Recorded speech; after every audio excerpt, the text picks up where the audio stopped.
बागेश्वर धाम के दरबार में जो पधारे हैं, बात कड़वी है पर करोड़ों की है। इसे गांठ बांध लें।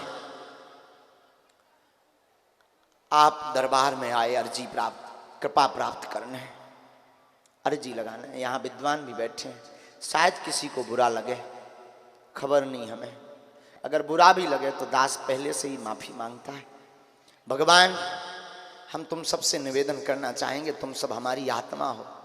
बागेश्वर धाम की स्पीड से हम निवेदन करना चाहेंगे कि आप सब आखिर कब तक अर्जी लगाओगे, कब तक पर्चे बनवाओगे, कितने दिन तक तुम धक्का खाओगे,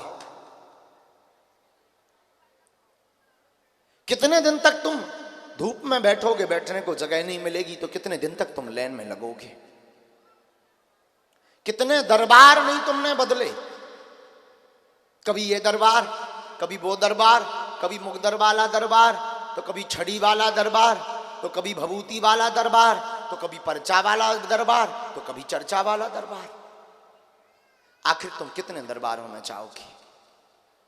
इतने दोगले हो गए कि तुम 2 माह में 3 माह में दरबार बदल देते हो, 2-3 माह में भगवान बदल देते हो। आखिर तुम कब तक धक्के खाओगे? आखिर कितनी अर्जी लगवाओगे तुम?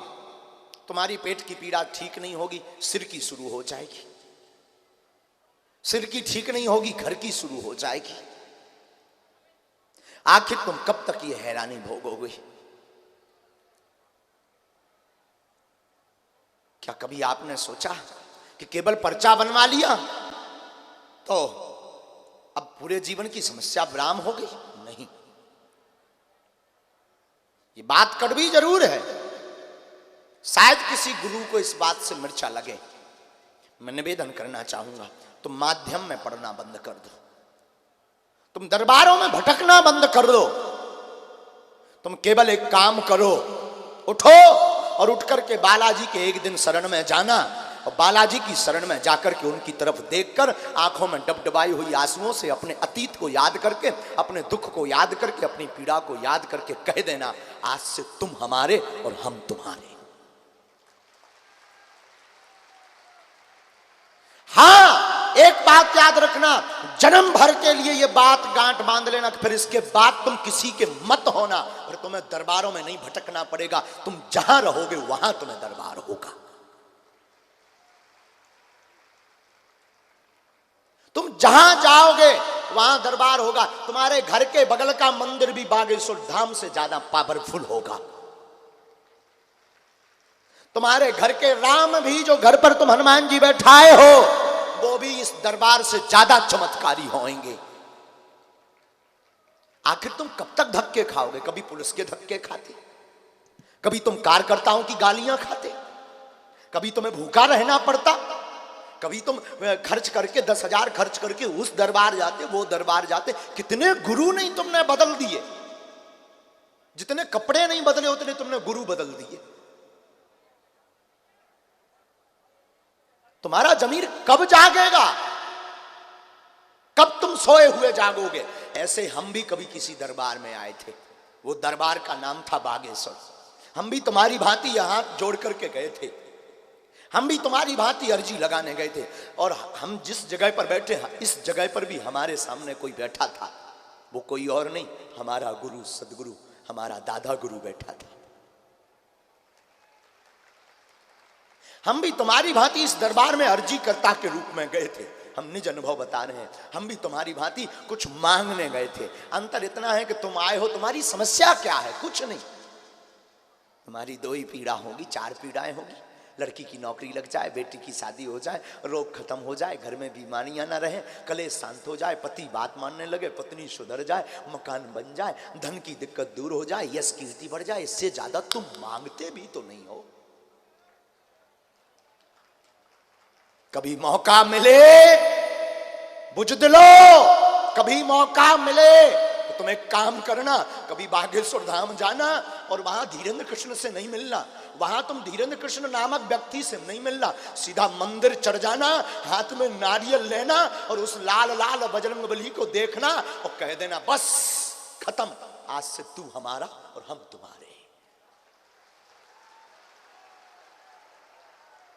साहब याद रखना, फिर तुम्हें मंगलवार को पेशी करने की जरूरत नहीं है। तुम बुधवार, गुरुवार, शुक्रवार, शनिवार, रविवार जिस दिन जाओगे वो दिन मंगल होगा। तुम 2 बजे रात को भी जाओगे तो तुम्हारे लिए महाआरती होगी। मैं ये निवेदन, शायद आपको बुरा लगा होगा, हमें पता है तुम सुधरने वाले भी नहीं, लेकिन ये बात कोई बोल नहीं सकता। कौन अपनी दुकान बंद करवाना चाहेगा? लेकिन बुरा ना मानिए, हम दुकानदारों में से नहीं हैं, हम तो तुम्हारे भले की बात करने आए हैं। हमें भीड़ से मतलब नहीं है, हमें ना ये मतलब है कि हमारा दरबार सर्वश्रेष्ठ हो। मेरे बालाजी का दरबार सर्वश्रेष्ठ था, है, और किसी के बाप में औकात नहीं कि इसे 2 नंबर पे कर दे। चाहे वो मेहंदीपुर बालाजी हो, चाहे वो सालासर बालाजी हो, चाहे बागेश्वर बालाजी हो, बालाजी तो बालाजी है। लेकिन हम तुम्हें जगाने आए हैं। कितने गुरु बदलोगे? कितने गुरुओं को तुम्हारा माथा छिलने लगा, तुम्हारा जमीर जवाब देने लगा। तुम्हें भी कभी कभी लगता भगवान है भी कि नहीं है, भगवान सुनता कि नहीं सुनता। अरे दरअसल तुमने ट्रैक ही गलत पकड़ा, दरअसल तुम्हारी मति मारी गई। तुम इन गुरुओं के चक्कर में अपने आप को धो रहे हो। गुरु होना चाहिए, 3 परमात्मा है इस संसार के, माँ, बाप और गुरु। लेकिन गुरु 10 नहीं, गुरु 1 होना चाहिए। गुरु गुरु है। हम भी किसी दरबार में गए थे जिसका नाम बागेश्वर था। हमारे सामने भी एक गुरु बैठा था जिसका नाम दादा गुरु है, और वो गद्दी पर बैठा था। हम भी तुम्हारी भांति रोते हुए गए थे, लेकिन धन्य है गुरु। गुरु ने क्या किया, हमारे हाथ पकड़ा और बालाजी के चरणों में रख दिया। बोले जा इससे मांग ले, तुझे मुझसे मांगने की जरूरत नहीं पड़ेगी। और फिर क्या हो गया चमत्कार, गए थे अर्जी लगाने और लगाने लगे सबकी अर्जियां। गुरु होना चाहिए लेकिन एक, धाम होना चाहिए लेकिन एक। आज नहीं तो कल सुनेगा, परसों सुनेगा। ये तय है कि तुम्हें अगर बालाजी के धाम में आराम नहीं लगा तो कोई भूत प्रीत वाला ठीक नहीं कर सकता। मैं तुमसे ही पूछता हूं, सुप्रीम कोर्ट का कोई आदेश क्या डिस्ट्रिक्ट जज फेल कर सकती है? जवाब दो। सुप्रीम कोर्ट के जज का आदेश कोई साधारण जज मिटा सकता है क्या? जवाब दो। आपका जवाब होगा नहीं। जब सुप्रीम कोर्ट के आदेश को कोई साधारण जज नहीं मिटा सकता, तो फिर बागेश्वर बालाजी के दरबार का कोई आदेश या बालाजी की इच्छा का कोई आदेश कोई दूसरा ठीक कर दे?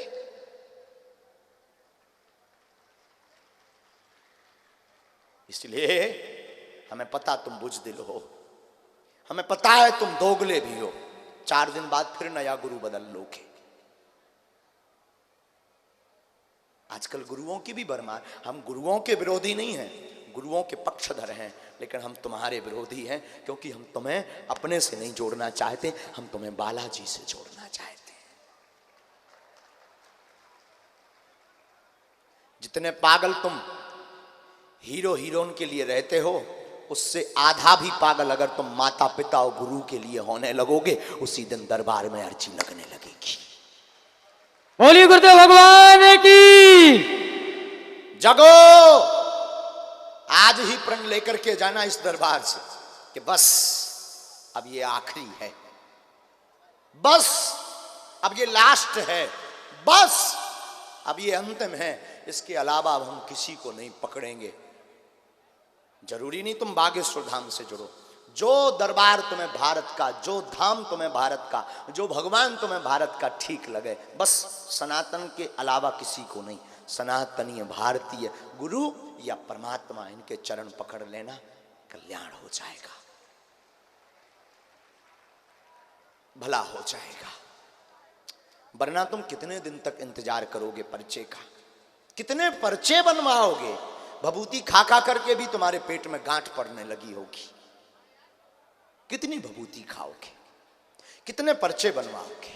अब तो जगो। कभी धाम जाना और बालाजी और सन्यासी बाबा को प्रणाम करना और कह देना जिंदगी भर के लिए आज से तुम हमारे